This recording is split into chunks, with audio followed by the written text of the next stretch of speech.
Hello guys! Meron ako ditong isang box ng red velvet na cake mix. So, ita-try natin kung super moist ba talaga. Kasi yung nakalagay sa box, super moist. So, 3 ingredients lang yung i-add natin dito. So, fina-follow ko lang dito yung instruction na i-add lahat ang ingredients. So, ayan, nilagay ko sa bowl. Tapos, 3 itlog. Pagkatapos, 1 cup na tubig. And 1/2 cup na oil. Tapos ibibit lang natin ito hanggang ma-incorporate lahat ang ingredients.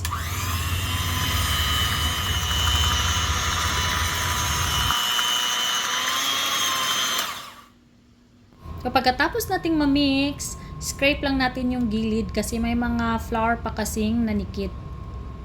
So, after nyan, maglagay na tayo ng paper cup sa ating mga hulmahan. Ibibake na natin ito at 140 degrees for 14 minutes. 18 pieces lang yung nagawa ko dito kasi yung first batch, medyo madami yung nilagay ko. Kaya ayan, yung iba, umaapaw na siya sa baking cups. So, ito na yung pinakapaborito kong part sa pagluluto ay yung tikiman time.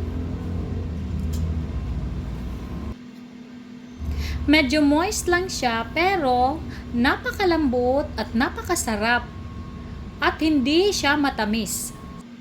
Kaya siguro hindi siya masyadong matamis kasi pag red velvet talaga nilalagyan niya ng toppings or filling. Kaya yun lang. Bye!